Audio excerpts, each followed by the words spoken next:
6 weeks after I sorted my employment contract, I had a paying client. No website, no ads, no cold DMs, no posting on social media every day hoping someone notices. One conversation, that's it. But here's the part that still surprises me. The method I used is almost the exact opposite of what you'll find in every how to get clients video on YouTube. And the conventional advice? The stuff everyone tells you to do first, it's specifically designed to fail when you are employed. Let me show you what actually works. The conventional advice trap. There's a standard playbook for getting your first client. You've probably seen it.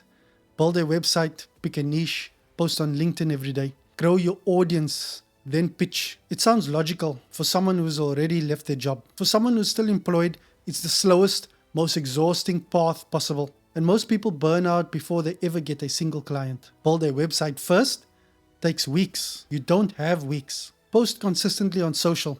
You're too visible. Wrong audience sees it. Grow an audience, then sell. You need a client now, not in 6 months. Cold outreach. Strangers ignore you when you have no proof yet. The problem isn't the advice. The problem is the advice assumes you have unlimited time and no job to protect. You have neither. But here's what nobody tells you. Being employed is actually your biggest advantage. You just need to use it differently. Let me take you back to where this started for me. Years ago, I was performing music professionally. By the time I was 18, I was earning 6 figures. From the outside, it looked like success. But underneath, I had no real structure, no repeatable system, just income that could disappear as quickly as it arrived. That experience taught me something that stayed with me for years. Money without a solid, repeatable system is just chaos. So when I eventually decided to build a proper side business, I didn't want chaos. I needed something stable, something I could find without gambling my family's income on it. And that meant understanding something most entrepreneurs never learn, because they go all in before they figure it out. My first client didn't come from a fancy funnel. It came from a guy I already knew. Former professional contact. Someone I'd worked alongside for years. Someone who already trusted me.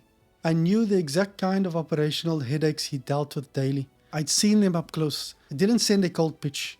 I didn't have a website to send him to. I just sent a message checking in, which turned into a conversation. And in that conversation, I simply asked him how he was handling a specific problem I knew his team faced. He vented and told me how much time it was costing them. And I said, I've actually been building a solution for exactly that. Let me show you how it works. He didn't ask for my portfolio. He didn't ask for my website. He didn't ask for references. He said yes, because he already trusted me. And the reason that worked isn't luck. It comes down to one thing most people completely overlook when they are looking for their first client. Here's a question most people never ask themselves before they start looking for clients. How many people do you already know right now who have a problem you could solve? Not strangers. People who already know you, trust you, and respect what you do for a living. I call this the warm network method. And it's built on one simple truth. Your first client almost certainly already knows who you are. There are 3 types of people in your existing network who are most likely to become that first client. Type 1, former colleagues. People who've seen your work firsthand. They already have proof you are capable. You don't need to convince them. Type 2, people in your industry who have a problem you've already solved. Even if solved it meant solving it for your employer. Type 3, people adjacent to your industry who need the knowledge you take for granted every single day. Former colleagues, industry contacts, adjacent network. Knowing who to talk to is the easy part. Most people still mess up what happens next because they turn a conversation into a pitch. Here's how to avoid that. The fastest way to kill a potential client relationship before it starts, lead with what you offer. The moment you say, I'm starting a business, can I help you with X? You become a salesperson, and nobody wants to be someone's first sale. Instead, lead with curiosity. I call it the problem first conversation. 3 questions in this order. Question 1, what's the biggest challenge in your business right now? You're listening, not pitching. Question 2, how long has that been a problem? This tells you how urgent it is.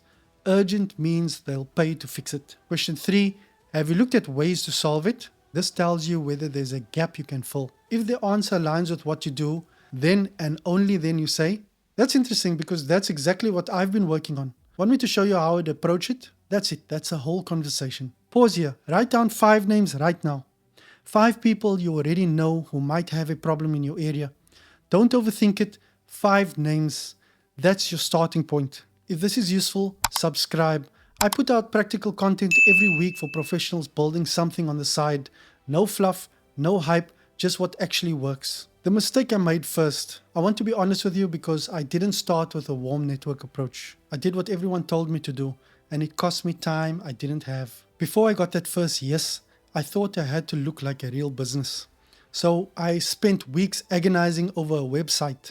I bought the domain, I tweaked the logo, and I tried to perfectly design a massive, complicated offer before ever talking to a real human being. I poured my limited 5 to 10 hours a week into building something that nobody asked for. When I finally hit publish, nothing.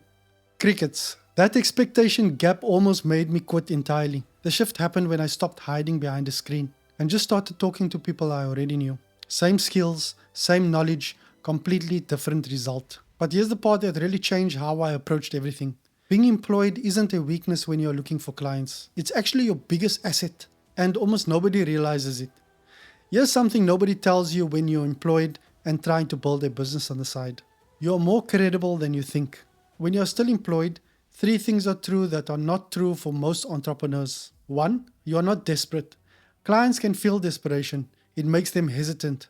When you have a salary, you're choosing to work with people. That changes the entire dynamic. 2, your job title is proof. You're not an unknown quantity. You have a track record, a title, and a professional reputation.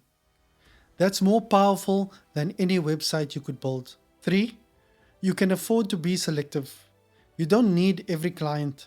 You need the right one. That selectivity makes you more attractive, not less. Most side hustle advice is written for people who've already quit. It assumes urgency and scarcity. You have neither. Use that. Within a month of my first client, I had a second conversation lined up. Same method, different person. But here's where it got complicated. 2 clients, a full-time job, a young family at home. And suddenly the thing I've been building to protect my family started threatening the very thing I was trying to protect. I was missing bedtimes, I was distracted at weekends, and my wife didn't say anything. But I could see it. There's a specific framework I use now that keeps everything running without the guilt and without the burnout. And the first principle of it genuinely shocked me when I figured it out, because it goes against everything the productivity world tells you. That's in the next video. See you there.